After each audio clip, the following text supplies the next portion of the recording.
This is King World News. I'm Eric King, and you're about to hear a GATA roundtable with Adrian Douglas, Chris Powell, and Bill Murphy. Remember to go to our homepage at www.kingworldnews.com for more interviews. With this week, we also have Gerald Celente, the top trends forecaster in the world.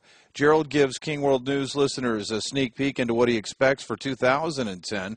We also have Jim Rickards. Mr. Rickards has been a direct participant in many of the most significant financial events over the past 30 years, including the 1981 release of U.S. hostages in Iran, the 1987 stock market crash, the 1990 collapse of Drexel, and the long-term capital management financial crisis of 1998. In which Mr. Rickards was the principal negotiator of the government-sponsored rescue, and where I will have a segment discussing the markets and where I see us headed in 2010 and in the future. Also remember to go to the Gold Plus page for the exclusive weekly Metals Wrap with Ted Butler. Joining us now for this GATA roundtable is Adrian Douglas, Bill Murphy, and Chris Powell.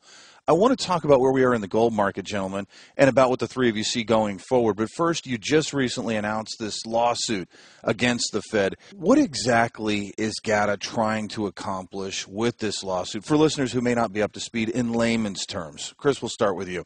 Eric, we're trying to show that the gold price suppression scheme is not conspiracy theory, but a matter of public record and public policy. The Fed has acknowledged that it has gold swap agreements with foreign banks, and it is insisting in public that it will keep those agreements secret, that it does not want the public or the markets to know how the Fed is intervening in the gold market. We want to get access to these gold swap agreement documents through the lawsuit, but even if we don't win the lawsuit, and I think we have a good chance of winning the lawsuit, but even if we don't, simply getting publicity for the lawsuit and for the underlying documents and underlying public policy and public records will be a victory, because the gold price suppression scheme works only insofar as it is largely surreptitious and the world and the markets don't understand it. When the world and the markets understand that the gold market and really most other markets now are being aggressively rigged by the Federal Reserve every day, people will not play in those markets anymore.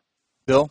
I pretty much agree with Chris. I mean, one of the things we hope to get is that as time goes by and more people look at what we're doing with this Fed lawsuit, just to focus on just in our press release and what it's all about, and if people read it, they'll get a lot of answers just by doing that. And it's just interesting to me, again, there's just no free press in America. We put out this release about it. Pretty significant item, and that we're covered all over the world, everywhere but the United States. It's been that way for anything I've tried to do for 11 years, not 11 days, 11 years. They won't even mention our name in this country. When people read actually what we do, and a lot of in the GATA camp, it's really superb stuff. It's very sophisticated, and that doesn't matter to any of these people. It's very disturbing. Adrian, what are your thoughts? I think I'd like to explain to listeners what we mean by swaps, because just the very concept of swaps means there's something illegal going on, because you can imagine somebody wanting to swap, say, IBM shares for treasury debt because they think there'll be a different performance of those two assets. But when you're swapping identical gold bars, every gold bar is the same as any other one. When you swap gold, what are you trying to achieve? And this is part of their surreptitious behavior, is that if one central bank swaps gold with another, then the other central bank can sell the gold, and then you can say that you didn't sell your central bank's gold, and the other central bank can say the same thing. So both central banks can sell gold, and they can both claim they didn't sell their own gold. So just the fact they're involved in swaps in something which is identical means there's something strange going on. You bring up an interesting point, and I want to jump right into my next question for you. You kind of got ahead of me there, which is just fine. That'll segue in here. What about then, gentlemen, this letter from Alan Greenspan to Jim Bunning in 2001 that the Fed was not selling or leasing gold to influence its price or engaging in options or derivatives in the gold market? What about the Fed engaging in swaps? Bill or Chris, jump in there. What are your thoughts? Well, there's two denials here. There's a question of when they began doing this. The letter we have from Kevin Warsh, a member of the Federal Reserve Board now, was dated September 17th, 2009. So it's obvious that as of that time anyway, the Fed was involved in gold swaps. Now, Warsh's letter did not say they had actually implemented any of those agreements. I think it's likely that they had. He said merely that they had such agreements. But Warsh's admission follows by some years Greenspan's denial. So it's possible that these gold swap agreements were made after Greenspan had made his denial. On the other hand, there are Federal Reserve Board Open Market Committee minutes from 1995 in which the Fed's General Counsel Virgil Mattingly acknowledges that the United States has been involved in gold swaps, and that predates Greenspan's denials. Now, when we called the Fed through members of Congress about that 1995 admission of gold swaps, we were told, this was just a garble. The minutes of the Fed meeting couldn't possibly be right. So, we don't know exactly for sure as an admission when these gold swaps began. All we know is that they're probably dissembling. Bill? I think it's important to bring up that we also have copies of Fed minutes, and where Greenspan openly talked about putting gold into the market to affect the markets because gold is he used his quote, a thermometer on how things are going. And I've used the word barometer for the last decade. But he's on record as saying this would be a good idea to influence the markets. And, of course, as we go through today with Larry Summers, the key economic advisor to President Obama, his favorite thing is behavioral finance. In other words, rig the markets to create a feeling of in the economy itself. A good example is the Dow goes up every day and never goes down, very quietly. And we strongly believe that market's been managed to create an effect among the public that things are fine.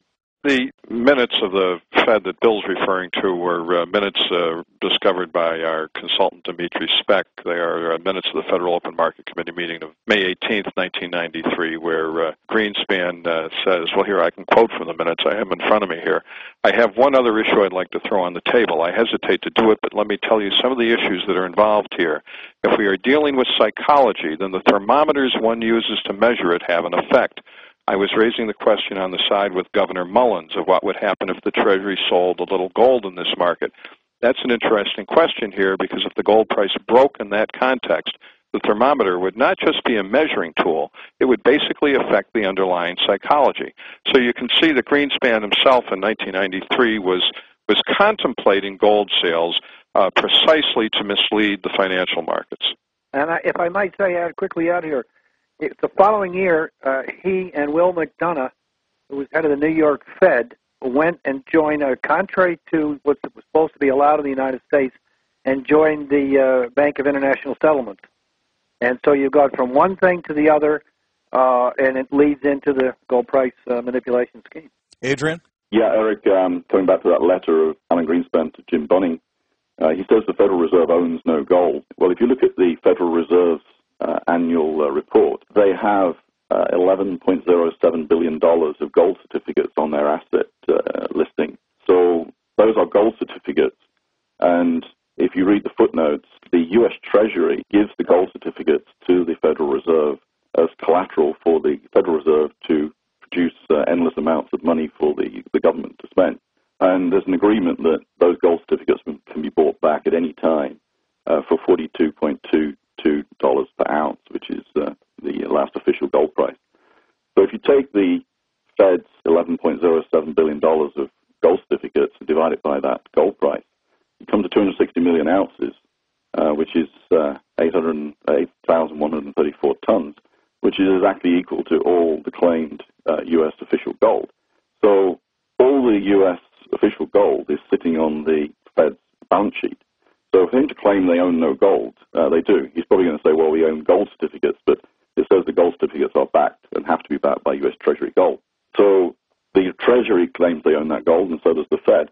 And in that letter, he says, because they own no gold, they therefore could not sell or lease gold to influence its price. Notice the word swap is missing from that, which is, of course, where we think the scam is being conducted, is that gold is being swapped and then sold. And he also says in the next sentence that the Federal Reserve does not engage in any financial transactions related to gold, such as trading gold options or derivatives. Well, they're, again, financial transactions. We're claiming that they're physical transactions. They're swapping gold. And then the other central bank sells it. So you can see this is very cleverly worded to make it look like they're goody two-shoes and butter wouldn't melt in their mouth. But clearly there is the latitude in this comment from Greenspan for them to do exactly what we claim they're doing. The whole purpose of gold swaps, so the main purpose is for central banks to be able to conceal their fingerprints in the gold market.